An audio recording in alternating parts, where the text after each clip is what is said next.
नमो अणि हंताराम,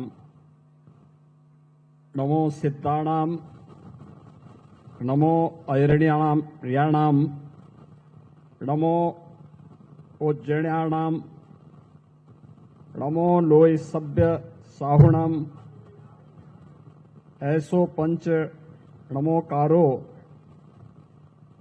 सभ्य पाव प्यसणो मंगणाम च सभ्य सीम पठम हवय मंगलम। जय जिनेन्द्र। भारत माता की, भारत माता की, भारत माता की।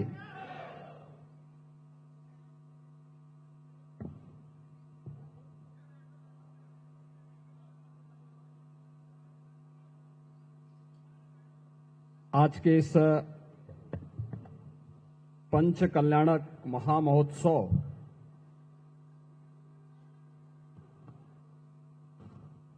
भगवान पार्श्वनाथ की भव्य मूर्ति और गुफा मंदिर के इस लोकार्पण कार्यक्रम में जिनका सानिध्य आप सबको प्राप्त हो रहा है, ऐसे पूज्य आचार्य श्री प्रसन्न सागर जी महाराज, उपाध्याय मुनि श्री पीयूष सागर जी महाराज, प्रवर्तन मुनि श्री महत सागर जी महाराज, निर्यापक मुनि श्री नौपदम सागर जी महाराज, मुनि श्री अप्रत्य सागर जी महाराज, मुनि श्री परिमल सागर जी महाराज, मंचस्थ अन्य इस परंपरा से जुड़े हुए सभी महानुभाव,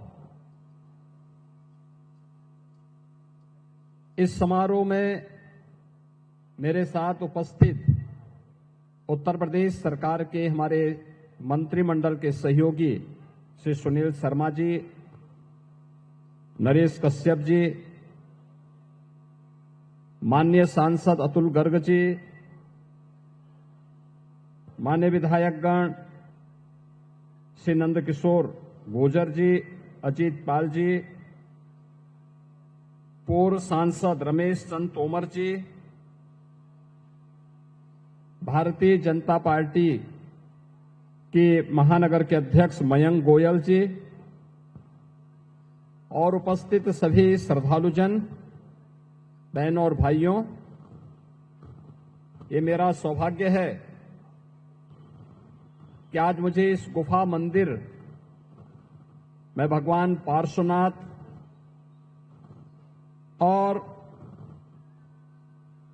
क्रांतिकारी संत पूज्य तरुण सागर जी महाराज की स्मृतियों को नमन करने का सौभाग्य प्राप्त हुआ है।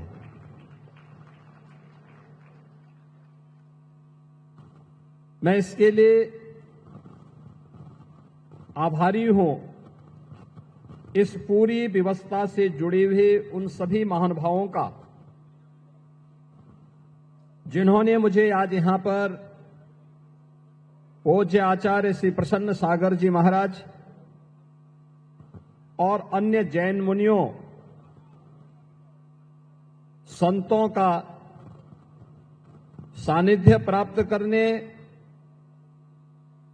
इस पंच कल्याणक महामहोत्सव में भाग लेने और इस भव्य गुफा मंदिर को देखने का सौभाग्य प्राप्त प्रदान किया। बहनों और भाइयों, भारत की परंपरा, भारत के ऋषियों, संतों, मुनियों और महापुरुषों के त्याग और बलिदान की एक महागाथा है। ये महागाथा उंगलियों में गिनने लायक नहीं, युगों युगों से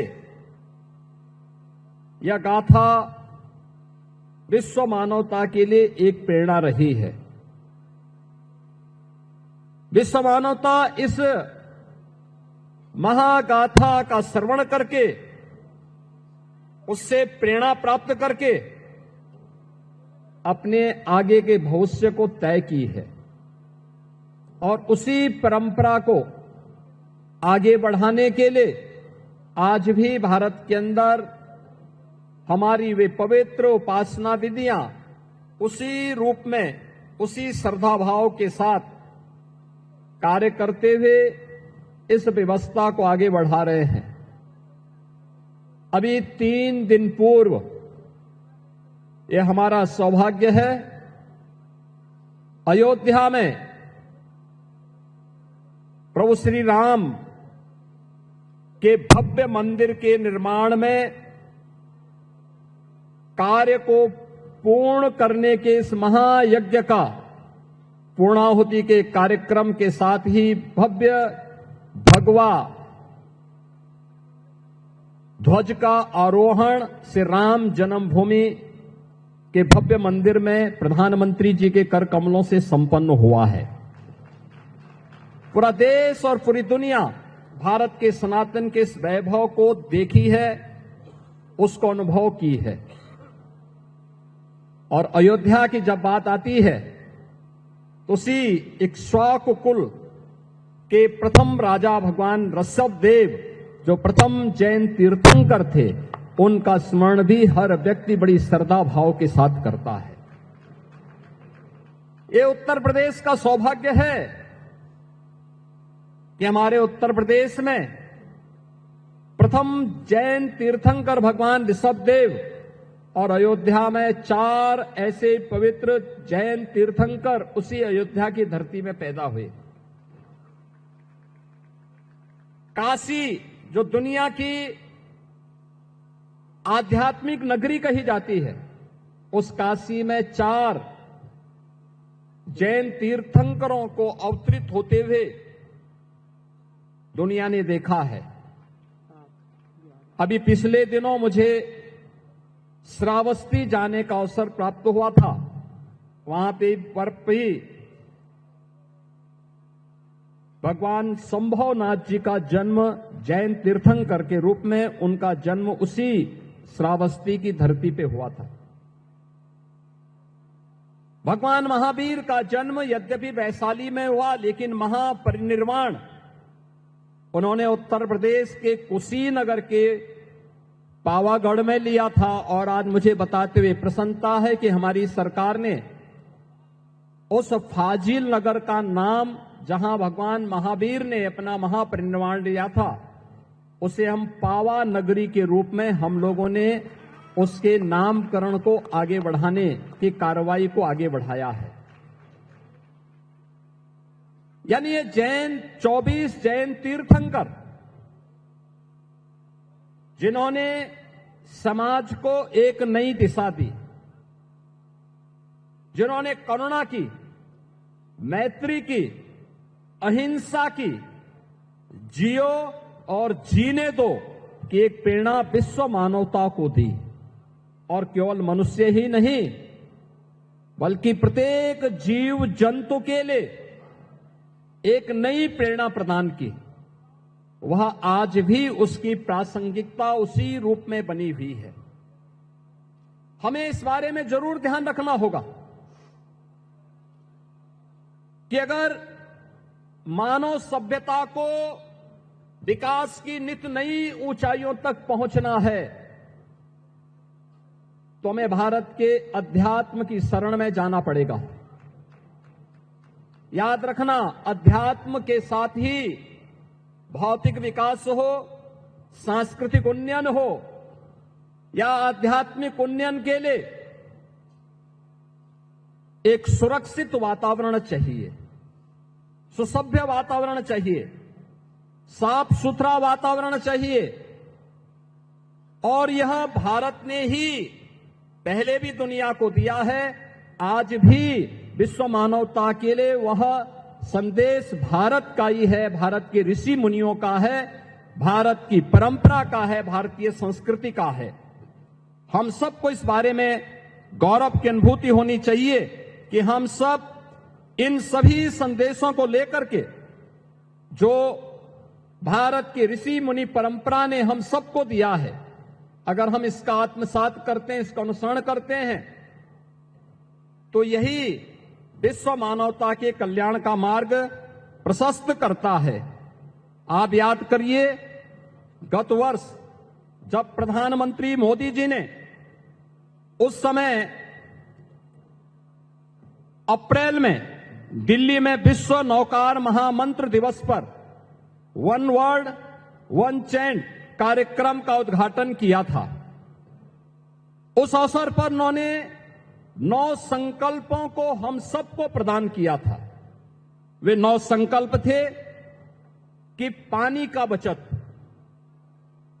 दूसरा था एक पेड़ मां के नाम, तीसरा था स्वच्छता का मिशन, चौथा था वोकल फॉर लोकल, पांचवा था देश दर्शन, छठा था नेचुरल फार्मिंग यानी प्राकृतिक खेती, सातवां था हेल्दी लाइफ स्टाइल यानी योग और खेल को जीवन में लाना, और 9वां था गरीबों के कल्याण के लिए, गरीबों की भलाई के लिए सदैव समर्पित भाव के साथ कार्य करना।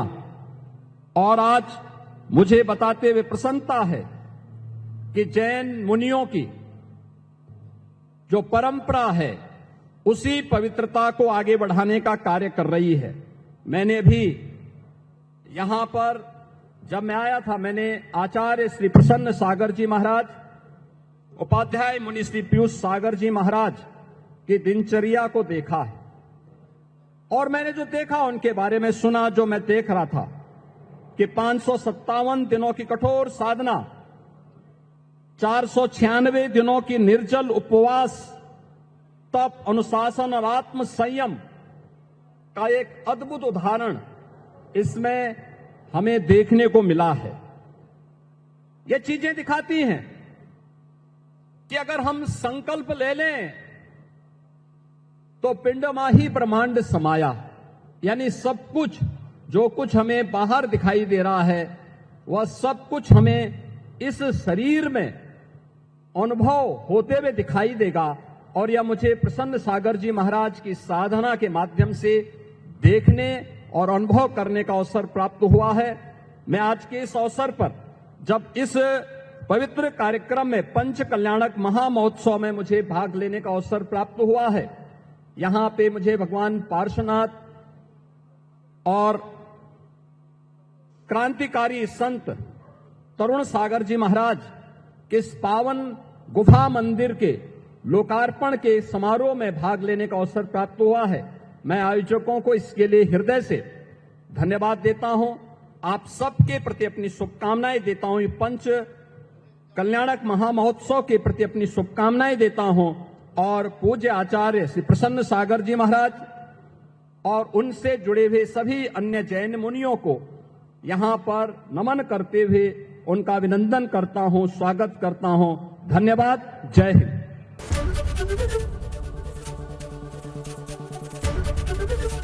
एबीपी गंगा, खबर आपकी, जुबान आपकी।